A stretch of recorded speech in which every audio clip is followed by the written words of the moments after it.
the inbuilt conservative instinct meets a hardened and tested philosophy which not only defends natural right and certain absolutes, but provides the antidote to the greatest philosophical disaster of our time, that is, the disaster of relativism.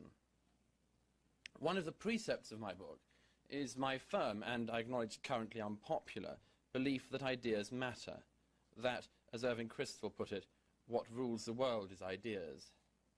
And if anybody doubts that it is thoughts and ideas which rule the world, one need only look at the results of relativism, the abiding philosophy of the left, and therefore of much of the West. What began as a philosophical nightmare now has real and devastating impact on our body politic. Take the recent events in Lebanon and northern Israel, which I've just come back from. Here's a conflict launched by a terror group on a democratic state. But the UN, itself the end product of relativism, and large numbers of democratic, not to mention tyrannical states, can find no way of discerning moral difference between the two sides. To them, such a war is, like all wars, a 50-50 event, a conflict in which to take a side would be to make an unacceptable value judgment. And of course, the urgent necessity, therefore, is regarded not to be the disarmament or disbandment of Hezbollah, but ceasefire, as though a return to the status quo ante is a victory for peace rather than a mockery of it. Vast populations in the West and governments, such as that of France, can apparently now find no difference between a democratic state and a terror group, between an aggressor and a defender, between a state whose intention is to save civilian life and a terror group intent on maximizing civilian casualties, between a state that builds bunkers to protect civilians from missiles and a terror group that builds bunkers to protect its missiles and then uses civilians to protect those bunkers. Relativism has created a soup in which the most childish as well as the most pernicious ideas now flourish. It's no wonder that so many people, like the BBC, rely on body counts to decide who's right. Of course, it's not hard to point out to them that this doesn't quite work. Germany lost more troops in the last war than Great Britain, but it didn't make Germany right. But this is not about right and wrong. It's about a nightmarish, nihilistic and lost philosophy desperately scouring to find moral measurements in a world which they've made entirely relativist. No wonder they can now find few other signals of legitimacy other than that they believe is provided, for instance, by suffering. Thus the emergence of Cindy Sheehan. No human being could feel anything but sympathy for the loss of her brave son, but does the fact that she lost a son really give her moral authority or military know-how? Maureen Dowd, the resident clown on the New York Times, certainly thinks so. A little while ago she described Cindy Sheehan's moral authority as absolute, which goes to demonstrate, as if it needed demonstrating, that relativists end up by becoming absolute relativists, with hierarchies and peculiar papacies quite of their own. But the result of relativism and its practical consequences do not stop at the equivalencing of democracies and tyrannies, terrorists and free men. Because relativism gives equal credit to the wrong and the right, it can, and does, end up with a single result, which is that the wicked is unnaturally elevated and the good maligned, the malignant raised up and the right brought low. Such a philosophical problem now affects not only our foreign policy, but the very existence of the West at home. The absurd and disingenuous proselytizing of multiculturalism over the last few decades is just such a case. This is not about the whole world becoming a melting pot, and nor is it about people being nice to each other. It's about making the West the laboratory for an experiment which can lead only to the destruction of the West. I have sympathy here with Kristol's description of multiculturalism as much a war against the West as Nazism and Stalinism ever were, and Samuel Huntington's claim that multiculturalism is in its essence anti-European civilization, an anti-Western ideology. On this question, and on this subject, the degradations of Europe and the problems of America constitute, as so often, the same problem.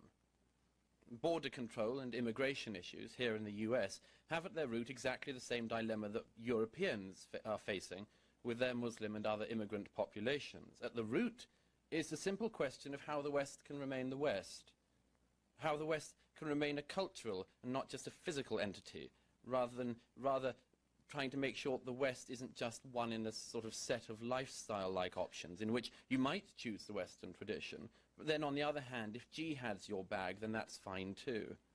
An interesting mix to the dish, except that with all those ingredients going in, something overloaded it, and the whole Petri dish turned sour.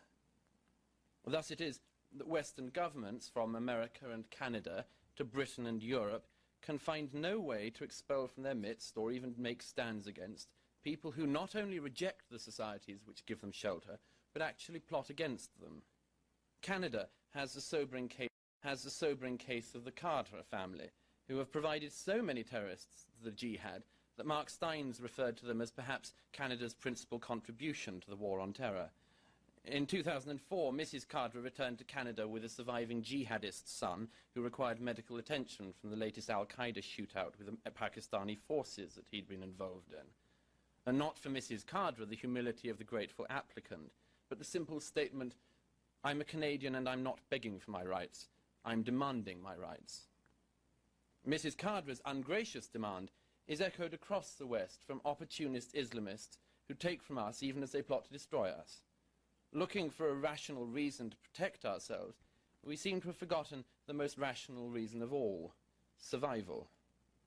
In Britain, our government has proved incapable of expelling clerics who preach violence and subversion against the state. Holland and Denmark can find no way of booting out imams who incite murder and the overthrow of the government, and have indeed in many cases proven track records of graduates leaving for careers in Afghan caves. And of course, in Britain, only last month, the Home Secretary was once again forbidden by the law courts to expel a group of Afghan men who are only in Britain because they arrived a few years ago illegally on a plane. This wasn't any old illegality, though. No mere passport flushing on the BA loo for these guys. They arrived in Britain on a plane they hijacked themselves. And for all the guns, terrorism, and terrorized innocents involved, the British state, after many years, can still find no reason or any way to violate the human rights of hijackers by asking them to leave the country. Societies which can find no rational reason why they should not be destroyed will be destroyed. And free people who can find no way to understand what makes them superior to terrorists will find the march of history going not in their direction, but in the direction of their enemies. It isn't a clear road, of course, and among the throng are plenty of glad fools paving the way. Foremost among them today are those who claim that there is no enemy of Western civilization, or that to make such a claim is an unacceptable value judgment. Or there are those who say we cannot criticize another group because our ancestors did bad things. This is now an overwhelming arrogance of my generation, far exceeding the arrogance, I believe, even of their imperialist forebears. Those whose belief in preemption runs only to preemptive apology are now messing with people's lives, and it suddenly stopped looking cute. I lost count in the run-up to the wars in Afghanistan and Iraq of the number of times Europeans and Americans told me that we, such people incidentally only ever acknowledge collective feeling when it comes to collective guilt, that we had no right to fight al-Qaeda because we created them, or had no right to overthrow Saddam Hussein because we had supported him. Put aside for a moment, if you will, the historical ignorance of these claims, and focus for a moment on why someone would make such a claim. Is it seriousness, or is it simply posing at seriousness? Is it an expression of moral maturity or of moral cowardice? I would argue it's an expression of the latter. Only a generation brought up on a diet of self-esteem and ignorance could so continually parade under the not in my name inanities of the anti-war left, in which immersion in activism is actually an opt-out from action, where you never have to deal with a tyrant or genocide, because if you glance around, you can pretty much always find someone from the West in the background who you can blame and claim makes action not only illegitimate, but, that terrible word, hypocritical. And of course, there's the prevailing presumption that choosing not to act is not itself a choice and a mode of action. So you don't want anything to happen to Mr. Ahmadinejad. So your conscience is clear? No.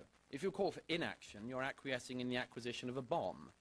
You don't get out of the game, you just pretend to get out with your hands clean. People who think like that have got away with things for too long, and in my book I try to take the argument back to them. After all, who has more to apologize for? Someone who supports the difficult and costly overthrow of the Taliban and Saddam Hussein, or a so-called peace campaigner whose activities, if listened to, would have by now led to the subsuming of Kosovo into a greater Serbia after a successful genocide, the continued rule of Afghanistan by the Taliban, and an Iraq whose best hope for the future would be the succession of Uday Hussein. This isn't conscience, it's ignorance, profound moral and mental ignorance masquerading as seriousness.